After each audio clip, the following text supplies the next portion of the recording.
السلام عليكم ورحمة الله وبركاته. الحمد لله نحمده ونستعينه ونستغفره ونؤمن به ونتوكل عليه ونعوذ بالله من شرور أنفسنا ومن سيئات أعمالنا. من يهده الله فلا مضل له ومن يضلله فلا هادي له. وأشهد أن لا إله إلا الله وحده لا شريك له. وأشهد أن محمدا عبده ورسوله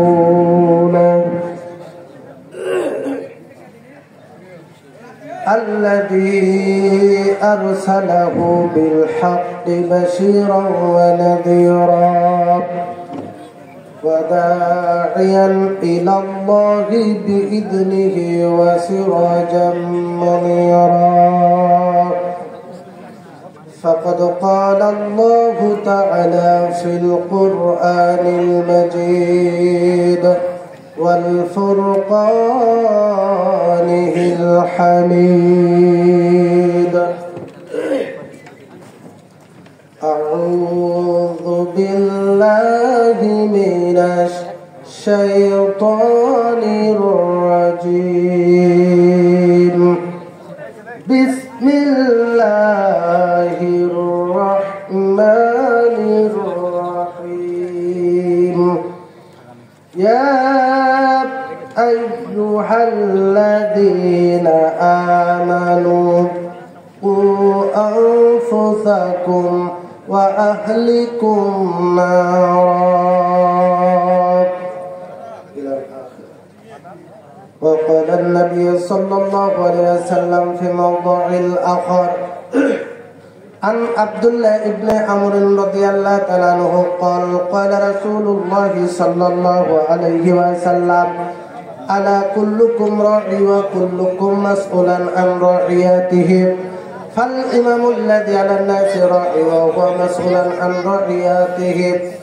الرجال راعي وأهل بيته مسؤولا عن رعيته. মিশকাতুল মাসাবি বিইসনাদিন সহিহিন। আম্মা বাদ, সমস্ত প্রশংসার সে মহান আল্লাহ তাআলার জন্য যারা শেষ মেহেরবানিতে আজকে মাদিনা দক্ষিণ পাড়া জামে মসজিদ কর্তৃক আয়োজিত এই রাহমানিয়া জালসার সামিয়ানার নিচে বসে কিছু কথা বলবার শুনবার সুযোগ করে দিয়েছেন, সেই মহান আল্লাহ তাআলার শুকরিয়া আদায় করছি। সকলে বলি আলহামদুলিল্লাহ। দুরূদ ও সালাম বর্ষিত হোক বিশ্ব মানবতার মুক্তির দূত জনাবে মুহাম্মদুর রাসূলুল্লাহ, সকলে বলি সাল্লাল্লাহু আলাইহি ওয়াসাল্লাম। অত্র রাহমানিয়া জালসার সভাপতিত্বের আসন অলংকার করেছেন আলহাজ RKM মুসলিম উদ্দিন মিয়া, সাবেক চেয়ারম্যান 2 নম্বর নরদাস ইউপি। প্রধান অতিথির আসন অলংকৃত করেছেন জনাব অধ্যাপক মোহাম্মদ কামাল হোসেন, সদস্য সচিব বাগমারা উপজেলা বিএনপি ও সংসদ সদস্য পদপ্রার্থী রাজশাহী 4 বাগমারা। এবং আমার পূর্বে আলোচনা করেছেন মাওলানা মোহাম্মদ নসিরউদ্দিন ইমাম অত্র মসজিদ। আরও বক্তব্য রেখেছেন মাওলানা মোহাম্মদ আমজাদ হোসেন নরদাস কলেজ। আরও বক্তব্য রেখেছেন মাওলানা মোহাম্মদ আব্দুল মুমিন ইমাম মাদিনা ঈদগাহ ময়দান। আরও বক্তব্য রেখেছেন হাফেজ কারি মাওলানা মোহাম্মদ আবু বকর সিদ্দিক দারুল আবরার হামিউস সুন্নাহ নুরানি school and college Atrai Naogaon.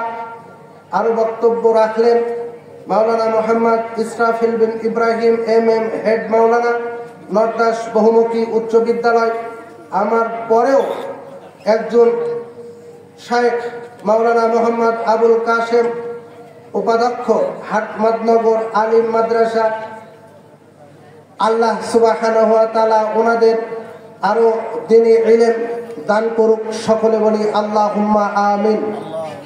সম্মানিত উপস্থিতি, আমি পবিত্র কুরআনুল কারীমের সূরা তাহরিম 6 নম্বর আয়াতের অংশ বিশেষ এবং মিসকাতুল মাহসাবির একটি হাদিসের অংশ পাঠ করেছি। ইনশাআল্লাহ সংক্ষিপ্ত আকারে আলোচনা করার চেষ্টা করব। আজকে এই রহমানিয়া জালসার আমার সংক্ষিপ্ত আলোচনার বিষয় নিজে বাঁচুন, নিজের পরিবারকে বাঁচান।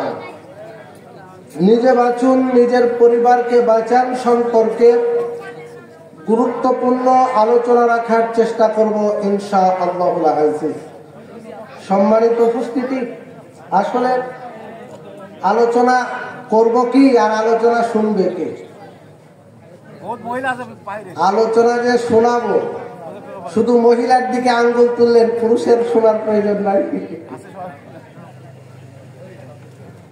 কি আশ্চর্য কথা! এমন একটি দেশ, এমন একটি সময় যেখানে কোরআন হাদিস শোনার জন্য মানুষ আসে না, অথচ গান বাজনার জন্য স্টলে এত সময় ব্যয় করে, আর এখানে মাত্র 2-3 ঘন্টা সময় ব্যয় করে না। অথচ এইটা এখন আমরা বসে আছি কোথায়? আল্লাহর রাস্তায়। যেটুকু সময় আপনি আল্লাহর রাস্তায় ব্যয় করবেন, সময় কাটাবেন, এই সময়টুকুই আপনার আল্লাহর রাস্তায় ব্যয় হবে। আবার যেটুকু সময় সকাল সন্ধ্যার যেটুকু সময় আপনি আল্লাহর রাস্তায় ব্যয় করবেন, পৃথিবীর ভিতরে যা কিছু আছে সমস্ত কিছু থেকে ওই সময়টুকুই উত্তম, যে সময় আপনি আল্লাহর জন্য ব্যয় করলেন, সময় অতিবাহিত করলেন আল্লাহর জন্য। আমরা এগুলো বুঝি না, বুঝার চেষ্টাও করি না, বুঝলেও পালন করি না। শুধু আগ্রহ যে এটা করলে কি হবে, ওইটা করলে কি হবে, অথচ আমরা ওই আমলটাই করি না। আর ভুল ধরার জন্য পটু, গীবত করার জন্য পটু। মা বোন যারা রয়েছেন তারা আবার পুকুর ঘাটে যে আরেকজনের মানে দুর্নাম করতে যা করতে হয়, এইগুলো নিয়ে আমরা পটু। আসলে পরনিন্দা পরচর্চা করা যে কত বড় অপরাধ আমরা সকলেই জানি। মসজিদে ইমাম সাহেব খুতবা দেন, খতিব সাহেব খুতবা দেন, তারা আলোচনা করেন, তারপরেও আমাদের আমলের পরিবর্তন হচ্ছে না। আসলে আমাদের বাঁচার উপায় কোথায়? আমরা যে বাঁচবো, কি করে বাঁচবো? আল্লাহ সুবহানাহু ওয়া তাআলা নবী মুহাম্মদ রাসূলুল্লাহ সাল্লাল্লাহু আলাইহি ওয়াসাল্লাম এর উপরে কোরআনের আয়াত অবতীর্ণ করলেন।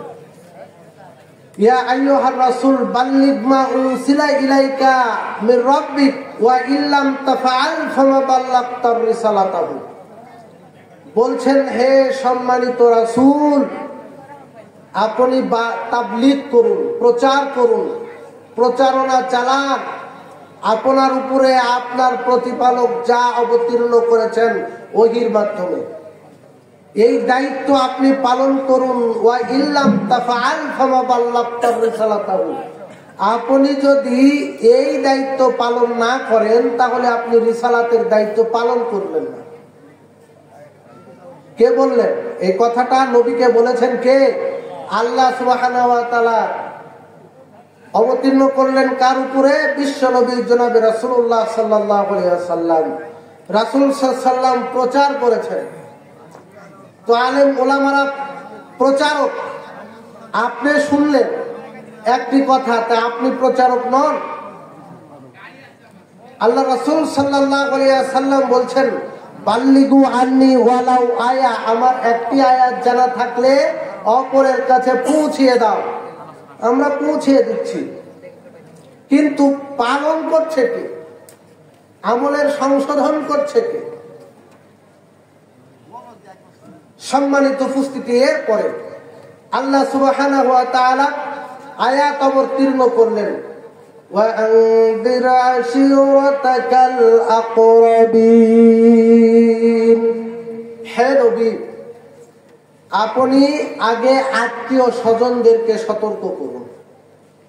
কে বলছেন? আল্লাহ সুবহানাহু ওয়া তাআলা। কাকে বললেন?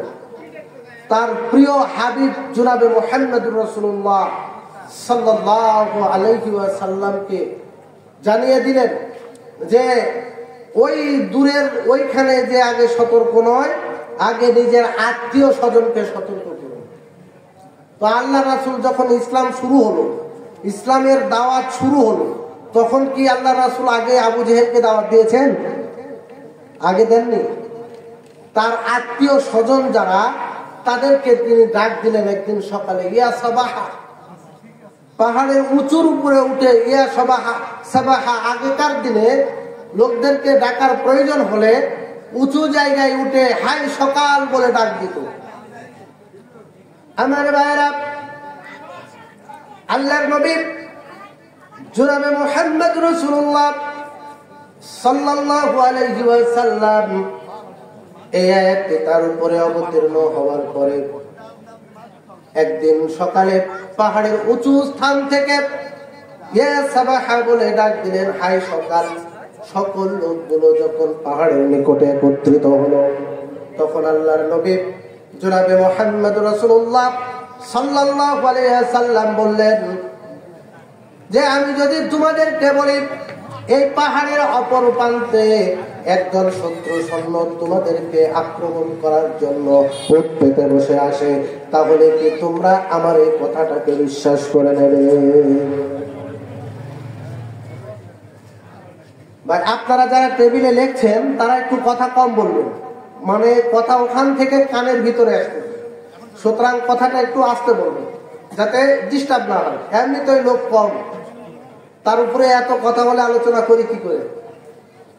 আমার ভাইরা, আল্লাহর নবী জানিয়ে দিলেন যে আমি যদি তোমাদেরকে বলি পাহাড়ের অপর প্রান্তে একদল শত্রু সৈন্য তোমাদেরকে আক্রমণ করার জন্য পেতে বসে আছে, তবে কি তোমরা আমার এই কথাটাকে বিশ্বাস করে নেবে?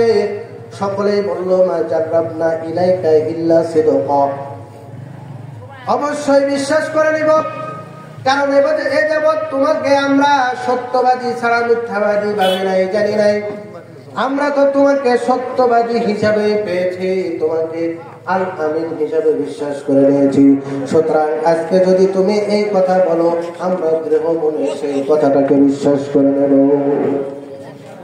অবশ্যই বিশ্বাস করে নেব। আল্লাহর নবী বললেন, ফাইন্নী নাযারা লাকুম বাইনা ইয়াদাইহি আযাবিন শাদীদ। আল্লাহর নবী জনাবে মুহাম্মদ রাসূলুল্লাহ সাল্লাল্লাহু আলাইহি ওয়াসাল্লাম বলছেন, ও আমার বন্ধুরা, ও আমার আত্মীয় স্বজন, তোমরা শুনে রাখো, আমি কিয়ামতের কঠিন আযাবের পাককালে তোমাদের জন্য সতর্ককারী রূপে আগমন করেছি।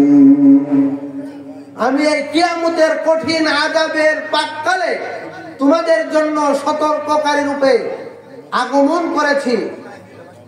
তিনি আসন্ন কিয়ামতের ভয়াবহতা সম্পর্কে তাদেরকে জানানো হলো, জানিয়ে দিলেন।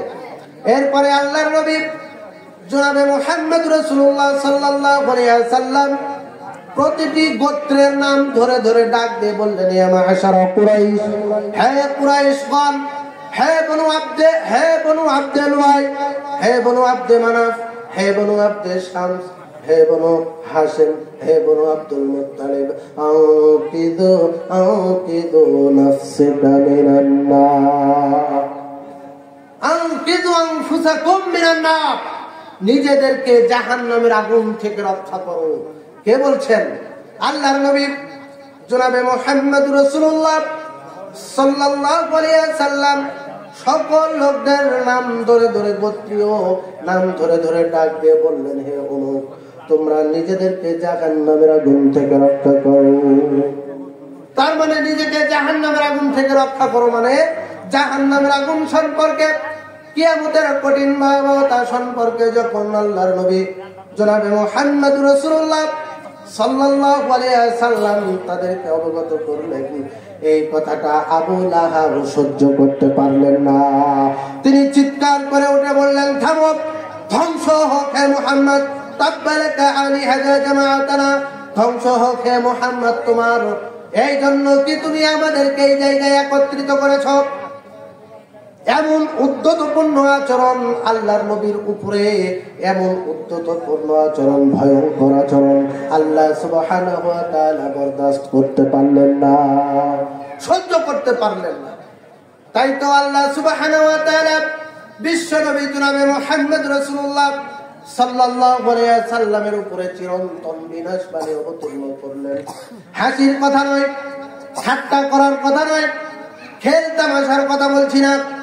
লক্ষ্য করে দেখুন আল্লাহর নবী জনাবে মুহাম্মদ রাসূলুল্লাহ সাল্লাল্লাহু আলাইহি ওয়াসাল্লামের উপরে একটি বিষয় অবতীর্ণ করে দিলেন, যা যুগ যুগ ধরে কিয়ামত পর্যন্ত যত মানুষ এই জিনিসটা পড়বে তাদের জন্য অভিশাপ হিসেবে বরাদ্দ হয়ে যাবে।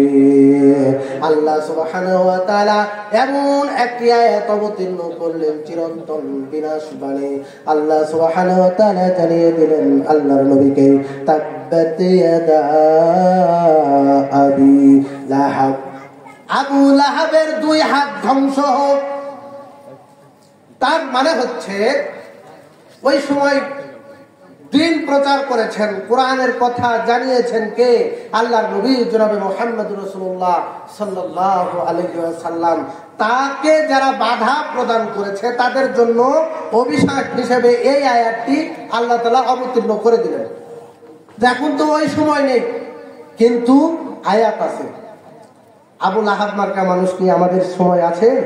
না, মনে হচ্ছে আমার ভাইরা এখনো আছে। তার মানে এখন আলেম ওলামারা কোরআনের দাওয়াত দেয়, ইসলামের দাওয়াত দেয়, ভালো কাজের জন্য আদেশ করে, উপদেশ দেয়, খারাপ কাজ থেকে নিষেধ করে। এইগুলোকে সহ্য করতে না পেরে এক শ্রেণীর তথাকথিত মানুষ রয়েছে যারা তাদেরকে বাধা প্রদান করে। যখনই কোনো ব্যক্তি এই আয়াতটি অবতীর্ণ, এই আয়াতটি যখন তিলাওয়াত করে তখনই ওই যে বাধা দিল তাদের জন্য অভিশাপ হিসাবে বরাদ্দ হয়ে যায়। চিরন্তন বিনাশবাণী কিয়ামত পর্যন্ত যত মানুষ এই পৃথিবীতে আসবে যারা এই সালাতের মধ্যে এই আয়াতটি পড়বে, প্রক্ষান্তরে যারা বাধা দেয় তাদের জন্য অভিশাপ হিসেবে বরাদ্দ হয়ে যায়। কি চিরন্তন বিনাশবাণী! তাব্বাত ইয়াদা আবি লাহাব, আবু লাহাবের দুই হাত ধ্বংস হোক। বলার উদ্দেশ্য হচ্ছে, দেখুন আল্লাহর নবী জনাবে মুহাম্মদ রাসূলুল্লাহ সাল্লাল্লাহু আলাইহি ওয়াসাল্লাম নিজের আত্মীয় স্বজনকে আগে সতর্ক করলেন। সর্বপ্রথমে ইসলাম গ্রহণ করেছেন হযরত খাদিজা রাদিয়াল্লাহু তাআলা আনহা, এরপরে হযরতে আবু বকর রাদিয়াল্লাহু তাআলা আনহু। তারপরে তিনি এই আয়াতটি যখন সুসংবাদ পেয়েছেন তখনই আল্লাহর নবী জনাবে মুহাম্মদুর রাসূলুল্লাহ সাল্লাল্লাহু আলাইহি ওয়াসাল্লাম আত্মীয় স্বজনদেরকে সতর্ক করে দিয়েছেন। আমাদের দায়িত্ব হচ্ছে নিজের আত্মীয় স্বজনকে সতর্ক করা। শুধু আলোচনা শুনবো, নিজে বাসবো, তাহলে তো হবে না। নিজের আত্মীয় স্বজন কে কোথায় সালাত আদায় করছে কিনা, তারা কোনো খারাপ অশ্লীলতার সাথে জড়িয়ে আছে কিনা, এই খোঁজ খবর আপনাকে আমাকে নিতে হবে। এর শিক্ষা এই পর্যন্ত, এর শিক্ষা হচ্ছে এইটা আমার ভাইরা। এরপরে দেখুন সূরা লুকমান, আল্লাহ রাব্বুল আলামিন সূরা লুকমান নামে একটি কোরআনের আয়াত অবতীর্ণ, একটি সূরা অবতীর্ণ করেছেন। সূরা লুকমান একজন নবী নন, একজন হাকিম জ্ঞানী ব্যক্তি, এমন ব্যক্তি যার কথাকে আল্লাহ সুবহানাহু ওয়া তাআলা এত গুরুত্ব দিয়েছেন যে কোরআনুল কারীমের ভিতরে তার নামে একটি সূরা অবতীর্ণ করে দিয়েছেন।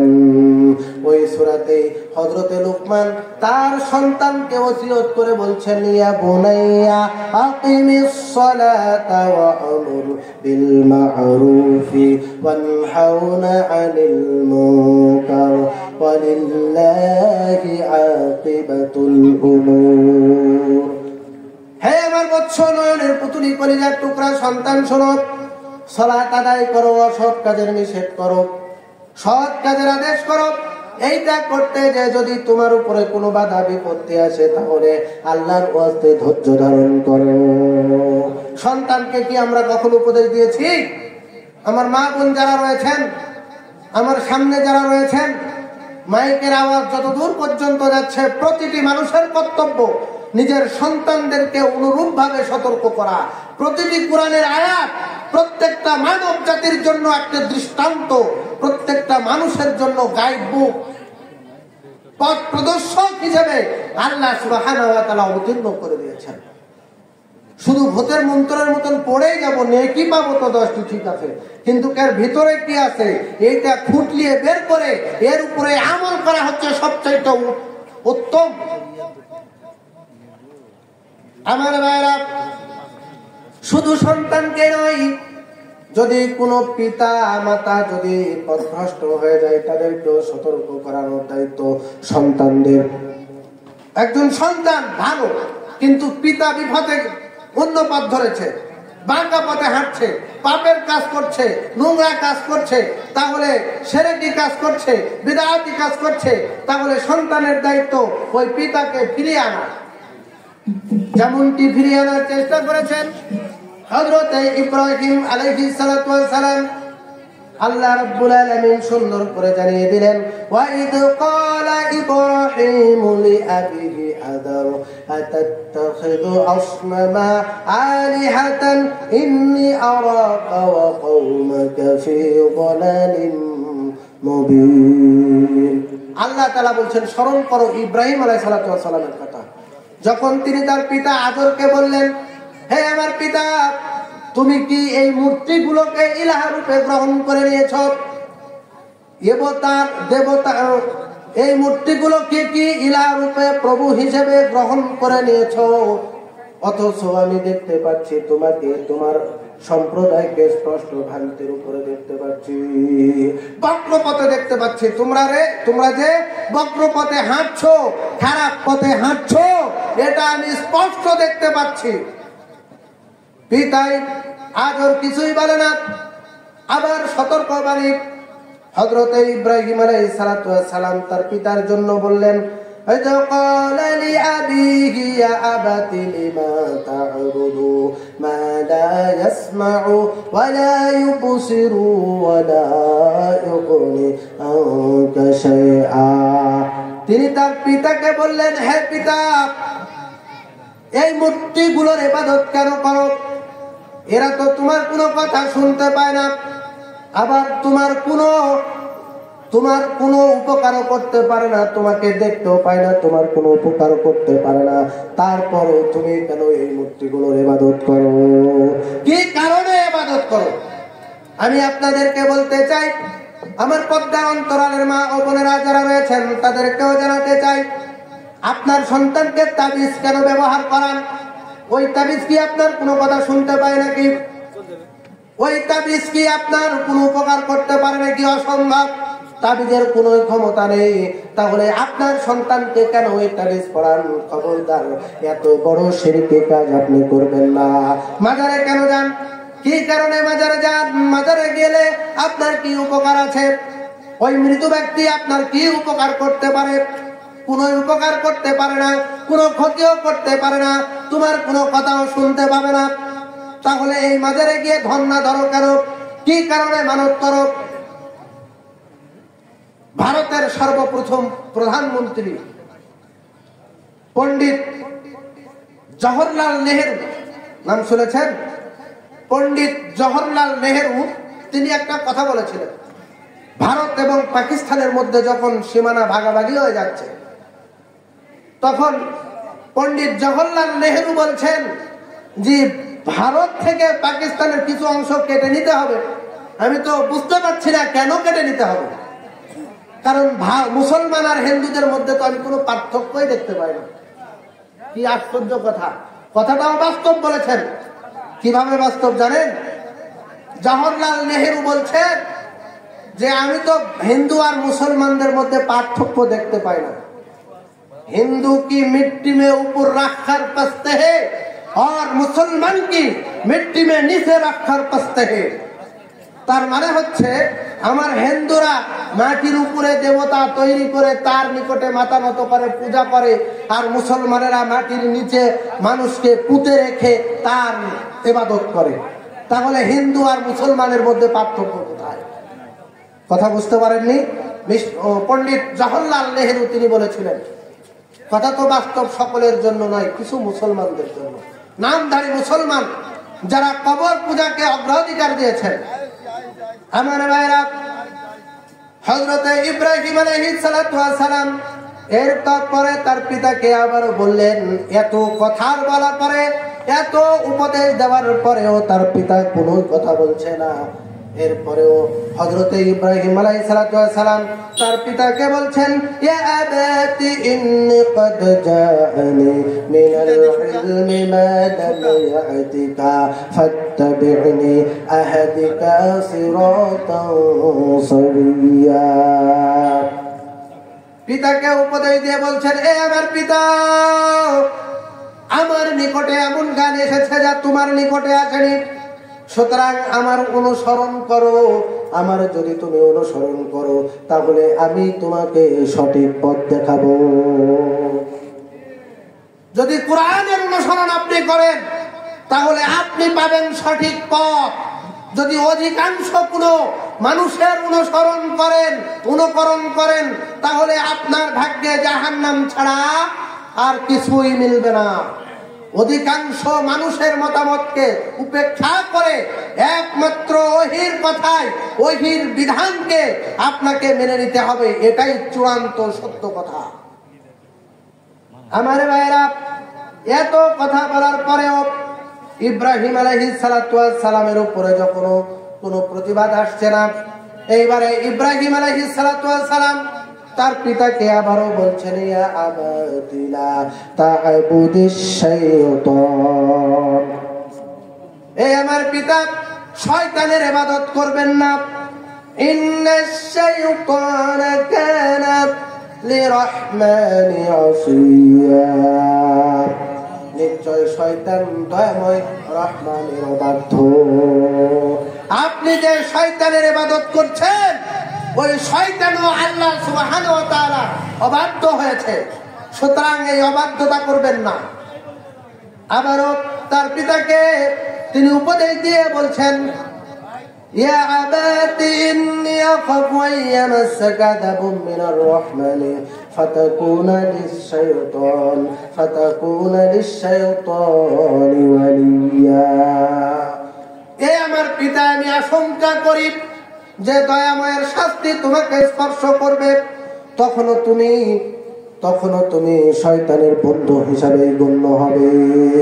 এইবারে আজর মুখ খুলেছে।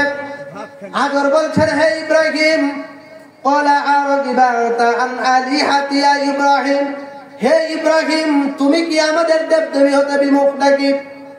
তুমি কি আমি যে দেবদেবীর ইবাদত করি এই দেবদেবী থেকে তুমি কি মুখ ফিরিয়ে নিয়েছো? তুমি কি আমার এই দেবদেবীকে অস্বীকার করো?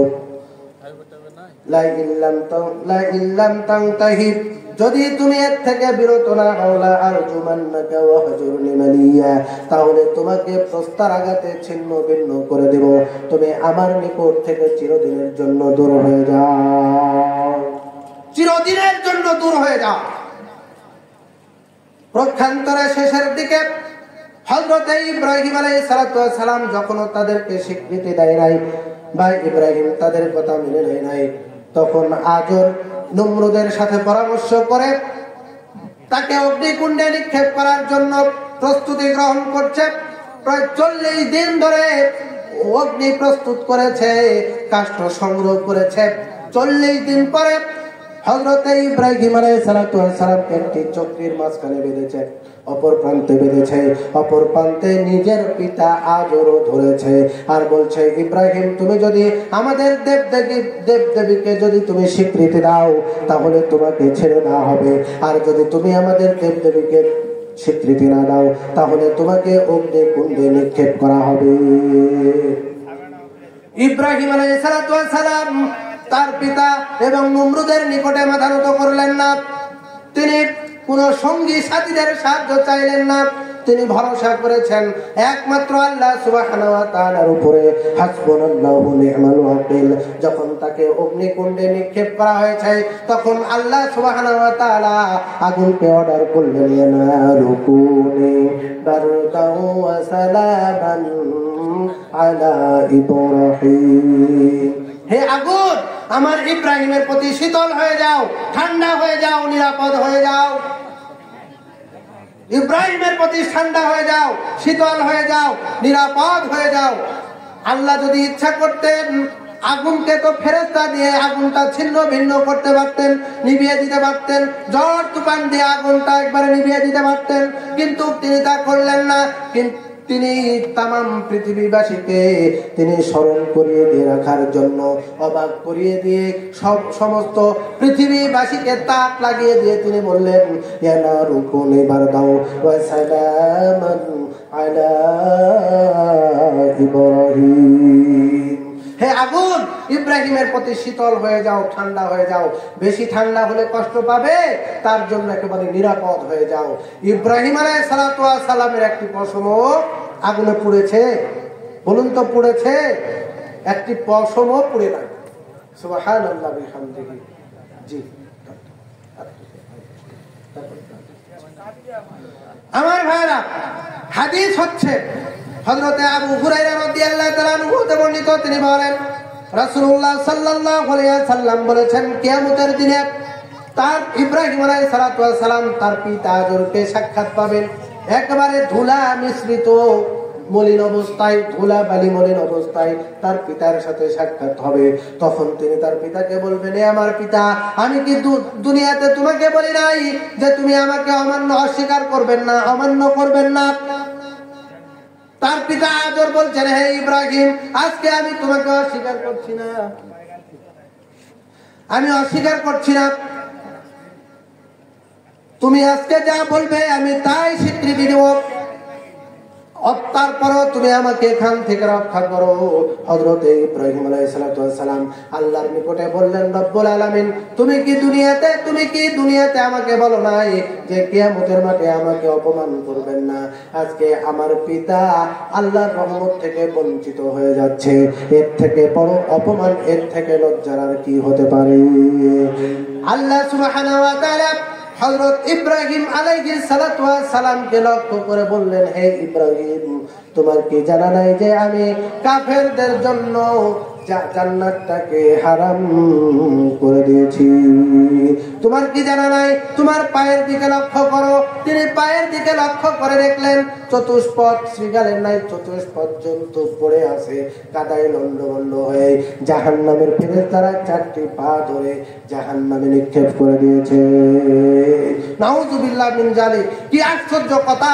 এত বড় নবী হওয়ার পরেও, এত বড় মাপের নবী যাকে খলিলুল্লাহ উপাধি দেওয়া হয়েছে, এত বড় মাপের নবী যাকে কিয়ামতের মাঠে সমস্ত মানুষের আগে সর্বপ্রথমে কাপড় পরিধান করাবেন, যেই দিনে প্রত্যেকটা মানুষ উলঙ্গ অবস্থায় কিয়ামতের মাঠে উত্থিত হবে, ওই দিনে সর্বপ্রথমে সম্মানিত করা হবে হযরত ইব্রাহিম আলাইহিস সালামকে কাপড় পরিধান করানোর মাধ্যমে। এত বড় মাপের নবী হওয়ার পরেও নিজের পিতাকে জাহান্নামের আগুন থেকে রক্ষা করতে পারলেন না। আর এই গাঁজাখোরেরা, এই পীর পূজকেরা যারা রয়েছেন, তারা কি করে তাদের মুরিদদেরকে রক্ষা করতে পারবে?